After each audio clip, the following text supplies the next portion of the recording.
Hey, Mayor, we are here for the conference session on February 9th, 2021. And looks like we have a quorum. So Tara, you have the Open Public Meetings Act language. Adequate notice of this meeting, as required by the Open Public Meetings Act, was provided through the posting, mailing, and filing of the annual notice of regularly scheduled meetings of the Town Council on December 11, 2020. The notice was, on that date, posted on the bulletin board in the municipal building, provided to the Westfield Leader and the Star Ledger, and filed with the Clerk of Town of Westfield. Okay, we have a quorum, Mayor. If you want me to just go through the items for tonight? Yeah. Okay. Sounds good. So we have an appointment tonight, which will be done at the public session, 8 o'clock. We have the reappointment of Judge Parag Patel for the statutory 3-year term. That will be done down the hall. And I think the mayor has made arrangements to formally swear him in person.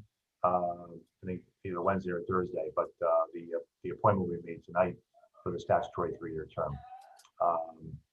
Under resolutions, we have 10 under finance.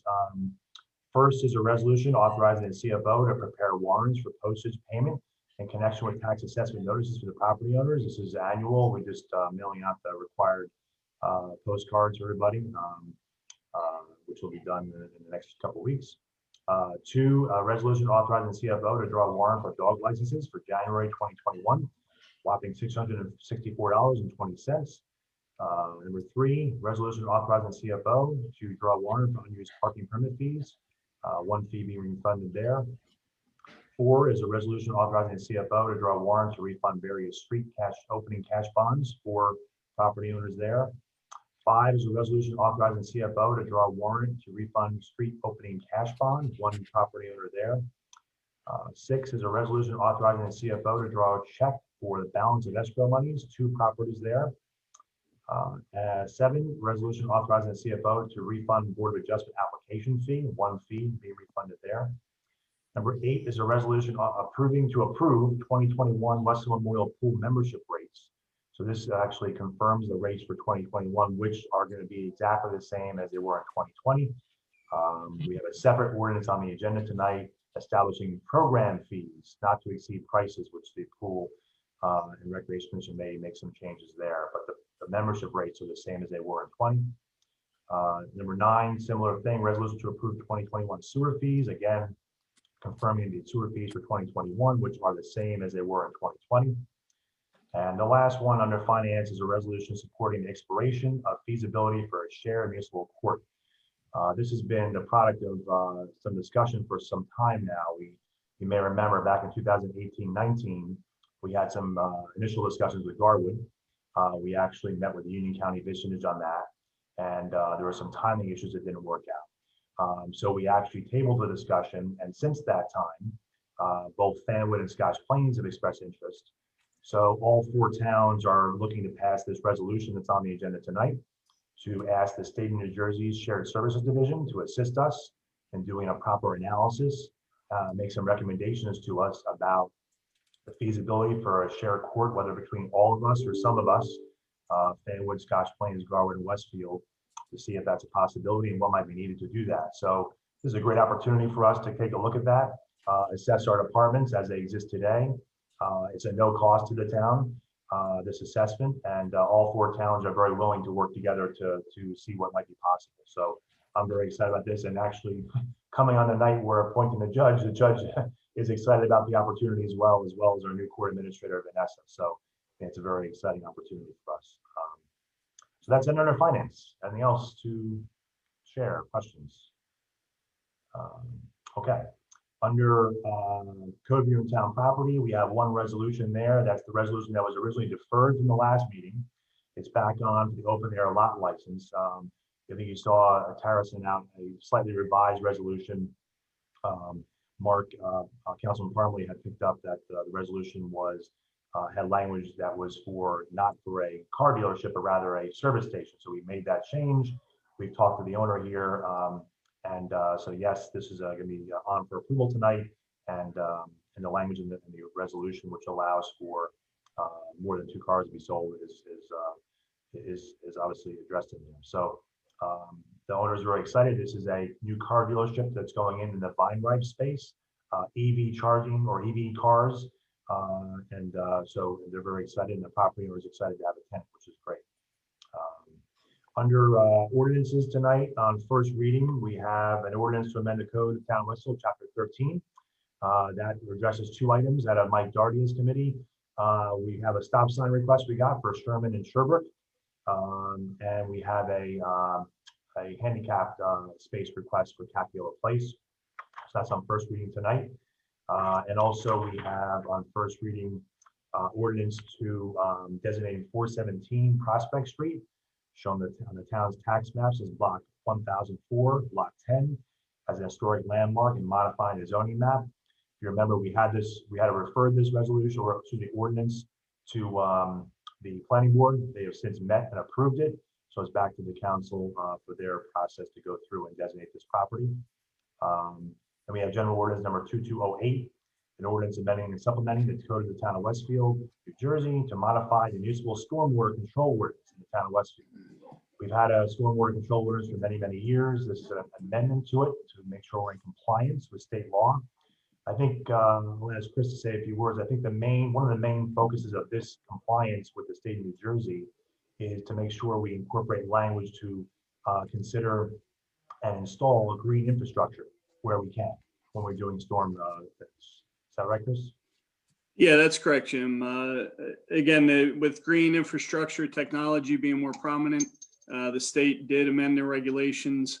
So this really drives green technology in the development of sites as a primary treatment for groundwater recharge and the like. So again, some language definition changes as well, but again, this complies now with the new regulations for stormwater.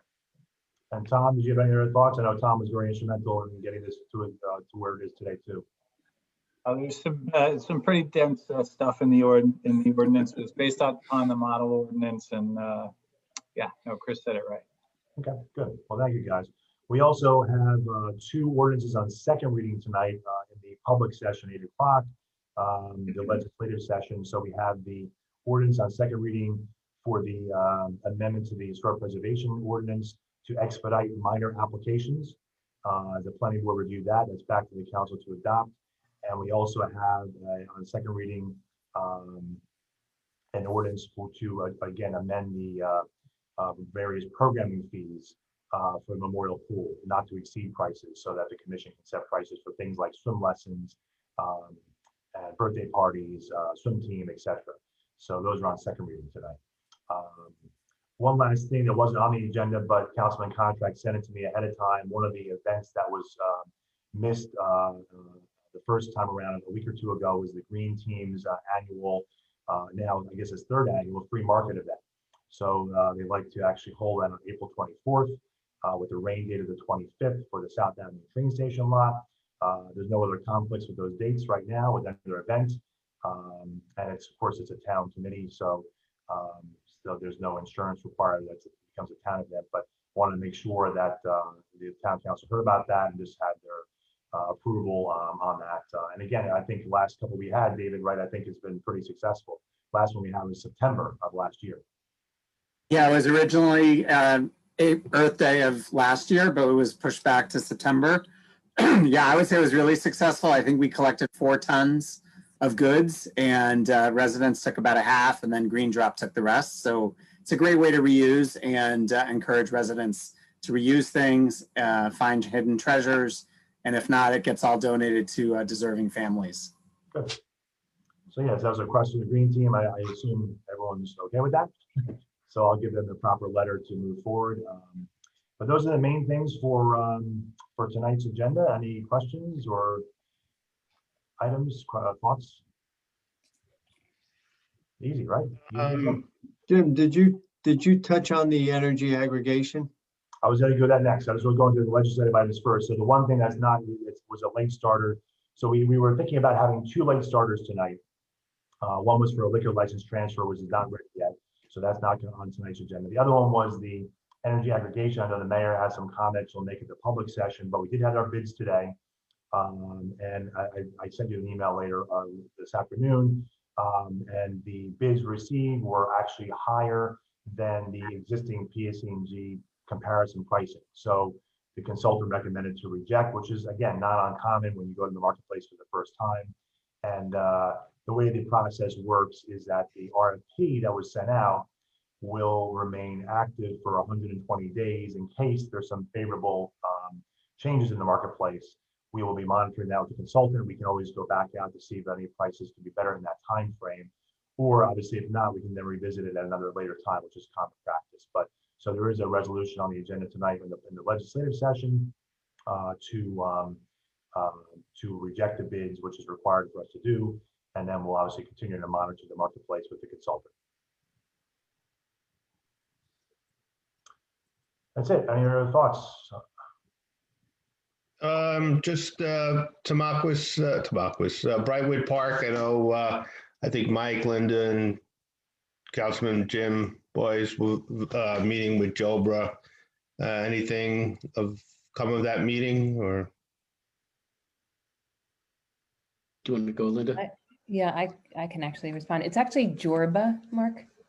The Jobra Jersey Off-Road Bicycle Association. biking. But we did have a chat with them. I would say takeaways from the meeting. It was Jamie Meiselman and Andrew Stillifson. I think main takeaways were that I really encouraged them to get involved with the Friends of Brightwood. Andrew's actually already joined the group, and Jamie expressed an interest in getting involved. They were a little bit concerned about a letter that was in the paper that they thought might have been someone acting as a representative of the Friends of Brightwood that was, quite scathing as in their remarks about, another, sanctioned organization. I looked at it. I didn't necessarily think that the letter was written as a, on behalf of the Friends of Brightwood. But I obviously assured them that any organization like the Friends of Brightwood or the Friends of Mindawaskan or others, who have asked the town to partner with them, that, obviously, we can't have negative language, about other, groups being, put in the paper. They expressed, a continued interest in helping to build bike paths in our parks. And, Mike gave them a bit of an update through Jim as to what was happening with the NJDEP. So, but that was pretty much a summary of the conversation. I don't know, Mike, whether you wanted to add anything else. Just to say that Jen Gilman was also part of that call, and she offered the perspective of Recreation Commission, which is great. And we just sort of emphasized, the need for, as Linda had said, both groups, Jarbra and Friends of Brightwood, to work together. And when they build some mutual trust, they should perhaps, hopefully, come together and present in front of the Recreation Commission. In the meantime, though, we did emphasize how important it was for the Friends of Brightwood to communicate their interests through the Recreation Commission and have that bubble up to us. On that note, are there any updates on the DEP evaluation? I'll just chime in on that. I gave Councilman Darty and Councilman have the information on that. There's really some decisions that have to be made by both Recreation and the Council of the next steps, but we have DEP. Some information on the Green Acres is really the item we have to address if we move forward. But I think it's a little premature now based upon Mike and Linda's conversation with them about seeing if the two groups can partner first. And then we'll have a good path to see what we need DEP for, if anything, for that matter, and or Green Acres process to follow. So, but yeah, nothing of significance at this point. Thanks. All right, you have, let's see if we have any members of the public like to chime in. We have, does anyone like to speak on any item the town has control over? You have 3 minutes, so give your name and address and raise your hand virtually. I can call upon you. Looks like we have a couple of attendees here. Anyone like to be heard? Give it a couple seconds here. I think seeing none, Mayor, I think we can close this public portion. All right, this is closed. Okay, unless there's anything else, the conference session obviously is concluded, and then we'll reconvene on the same link. We'll get Dawn on camera hopefully, and have our meeting starting at 8 o'clock. Right, I'll jump on a little early, Jim. Okay, great. Okay, so Okay, even- thank you. I'm sorry, Jeff, did you mention, did you let them know about Jeff, did you say? you might, I just was relaying information to people that were on the call, but you want to just give them the information, Mayor? Yeah, I'm going to mention it during my opening remarks, but I think some of you have met Jeff Janota, and all of you have seen Jeff. He had presented to us several times. He was the lead at H2M on our master plan reexamination and is currently working with Dawn and everybody else on the land use element. And he passed away unexpectedly last night from a surgery that he had a week and a half ago. So he's a Westfield resident. He lives on Highland. He's got a 5th and 7th grade kids. Needless to say, there's a lot of people that are really devastated, and Dawn worked really closely with him, as did we all. So anyway, I'm going to mention it tonight, but I wanted you guys to know. It was really awful. Yeah. So Devastating. super great guy. So all right, so we'll see you guys at 8 o'clock. Okay, so this motion to adjourn, So moved. second, Second, all in favor? yes. Okay, see you in a little bit. Thank you, everybody. Bye. All right. guys.